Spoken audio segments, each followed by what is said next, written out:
दुपारी 12:30 वाजता देशाचे पंतप्रधान माननीय मोदीजी स्वामित्व योजनेचा शुभारंभ करतायत। संपूर्ण देशभराच्या सर्व जिल्ह्यामध्ये डिजिटल पद्धतीने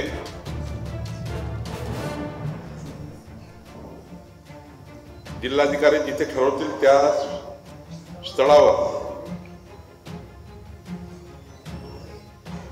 ऑनलाईन हा कार्यक्रम होणार आहे। आमचे महाराष्ट्राचे सर्व मंत्री, देशाचे सर्व मंत्री त्या जिल्ह्यामध्ये स्वामित्व योजनेची सुरुवात करणार आहेत। माननीय पंतप्रधान मोदीजी 12:30 वाजता जनतेला संबोधित करतील, स्वामित्व योजनेच्या लाभार्थ्यांना संबोधित करतील। स्वामित्व योजना म्हणजे खरं तर आपण बघितलं की आपणही आपल्या ग्रामीण महाराष्ट्रात राहणारे लोक आहोत की जमिनीमध्ये वादविवाद, मालकी हक्कावरनं वादविवाद, नागरिकांना त्यांच्या मालकीचे घराचे पट्टे नसल्यामुळं, त्यांचं प्रॉपर्टी कार्ड नसल्यामुळं कळत न कळत कुणीही कब्जा करतं, लुबाडणूक करतं, फसवणूक करतात। आणि म्हणून वडिलोपार्जित शेकडो वर्षाच्या जमिनी, घरं डिजिटल पद्धतीने त्याचं कार्ड प्रत्येक नागरिकाकडे, गावठाणामध्ये, शेतकऱ्याकडे असलं पाहिजे, याकरता माननीय प्रधानमंत्री मोदीजींनी विचार केला। आणि आधुनिक युगामध्ये आधुनिक डॉक्युमेंट मालकीचं असलं पाहिजे, याकरता माननीय पंतप्रधान मोदीजींनी ड्रोनद्वारे या संपूर्ण महाराष्ट्राच्या देशाचे सर्वेक्षण केलं। आणि त्या सर्वेक्षणातलं हे या ठिकाणी आता या महाराष्ट्राच्या जवळपास 30 जिल्ह्यामध्ये या कार्यक्रमाची सुरुवात होत आहे। 30,515 गावं, ग्रामीण गावं यामध्ये या योजनेमध्ये डिजिटलाइज होणार आहे, त्यांना प्रॉपर्टी कार्ड मिळणार आहे। खरं तर गाव पातळीवर नकाशे उपलब्ध करणे, जी जागाबद्दल, गावठाणाच्या जागाबद्दल जी घराबद्दल स्पष्टता होती ती स्पष्टता येणे, गाव पातळीवर जी बांधकाम परवानगी आहेत, बांधकाम परवानगी अडचणीत आहे, ती परवानगी देण्याकरता आता प्रॉपर्टी कार्ड असल्यावर काही दुसऱ्या कागदपत्राची गरज नसणे आणि मालमत्ता कर लावण्यापासून तर उद्याच्या पुढच्या पिढीला त्याचं डॉक्युमेंटेशन करण्याकरता सुद्धा, म्हणजे वडिलाकडे डॉक्युमेंट नाही तर मुलगा डॉक्युमेंट आपल्या नावाने कसं करेल, आजोबांच्या नावाने डॉक्युमेंट नाही तर नातू कसं आपल्या नावाने करेल। त्यामुळे एक मोठे वाद या ग्रामीण महाराष्ट्रात देशामध्ये सुरू होते। आता हे या ठिकाणी खूप त्या ठिकाणचा फायदा होणार आहे।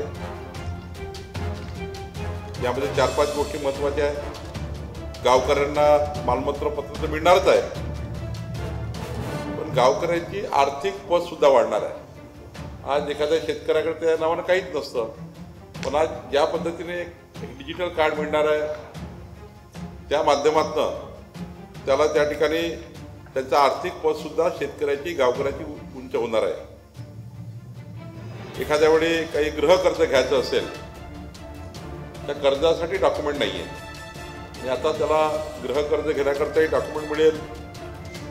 अनेक केंद्र सरकार, राज्य सरकारच्या योजना घेण्याकरता जे अत्यंत महत्त्वाचे डॉक्युमेंट लागते, प्रॉपर्टी डॉक्युमेंट, किंवा एखादी योजना आली, त्या योजना थेट त्याच्या अकाउंटमध्ये, एखादं जर शेतीचे पैसे आले असतील, पीक नुकसान भरपाईचे पैसे आले असतील तर आधार कार्ड शीटिंग आपण करतो, पण त्यासोबत जर प्रॉपर्टी कार्ड असेल तर त्या ठिकाणी त्याला आपल्याला फार मोठ्या प्रमाणात फायदा होणार आहे। या ठिकाणी व्यवसाय करण्याकरता सुद्धा त्या प्रॉपर्टी कार्डचा मोठा फायदा होणार आहे। खरं तर स्वयंपूर्ण परिवार, स्वयंपूर्ण गावठाणं यातून निर्माण होणार आहे आणि आदिवासी भागातल्या आणि मागास भागातल्या जनतेला सुद्धा आता आदिवासी भागात तर 100% घरं अशी आहेत, 90% घरं त्याच्याकडे कार्डच नाही, घरं आहेत वडिलोपार्टी. त्यामुळं आदिवासी वाड्या पाड्या धनगर वाड्या आणि यातून सर्व रेग्युलायझेशन आता गावठाणाचं होणार आहे, मालमत्तेचं होणार आहे. महाराष्ट्राच्या 30 जिल्ह्यामध्ये आमचे सर्व मंत्री, महायुतीचे सर्व मंत्री, त्याचा आम्ही चार्ट दिला आहे. मी स्वतः नागपूरमध्ये या योजनेचं शुभारंभ करताना मी असणार आहे. देवेंद्रजी एका जिल्ह्यात जाणार आहेत, एकनाथ शिंदेजी जाणार आहेत, अजितदादा असणार आहेत. आम्ही सर्व महाराष्ट्रात देशातले सर्व मंत्री प्रत्येक जिल्ह्यात जाऊन या योजनेचं उद्घाटन करणार आहोत. या स्वामित्व योजनेतून आज महाराष्ट्राला, ग्रामीण महाराष्ट्राला एक मजबूती देण्याचं काम माननीय पंतप्रधान मोदी यांनी केलं आहे.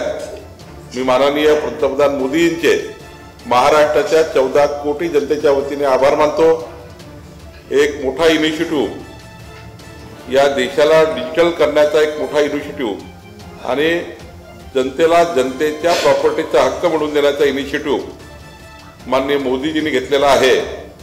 हे असं डॉक्युमेंट असणार आहे, हे डॉक्युमेंट आधुनिक युगामध्ये अत्यंत महत्त्वाचं, एक आपल्या सर्वांना, तुम्हा आम्हाला एक आपल्या जीवनामध्ये नवा आधार देणारे डॉक्युमेंट असणार आहे. आणि म्हणून या ठिकाणी महाराष्ट्राच्या जनतेच्या वतीने, बाकी तर मी प्रेस नोटच्या माध्यमातून आपल्याला देणार आहे, आपण सर्वांनी ही माहिती महाराष्ट्राच्या 14 कोटी जनतेपर्यंत जाण्याकरता मुंबईपासून, पुण्यापासून नागपूरपर्यंत आमच्या डिजिटल, प्रिंट आणि सर्व मीडियाच्या माध्यमातून आपण ग्रामीण महाराष्ट्राला या योजनेमध्ये त्यांचा हक्क मिळवून देण्याकरता, जनतेला हक्क मिळवून देण्याकरता आपल्या सर्व मीडियाच्या माध्यमातून या योजनेला प्रचार प्रसिद्धीकरता सुद्धा आपण मदत करावी आणि ग्रामीण महाराष्ट्राला त्यांचा हक्क मिळवून देण्याकरता आपण सरकारला साथ द्यावी अशी विनंती करण्याकरता मी आपल्याकडे आलो आहे.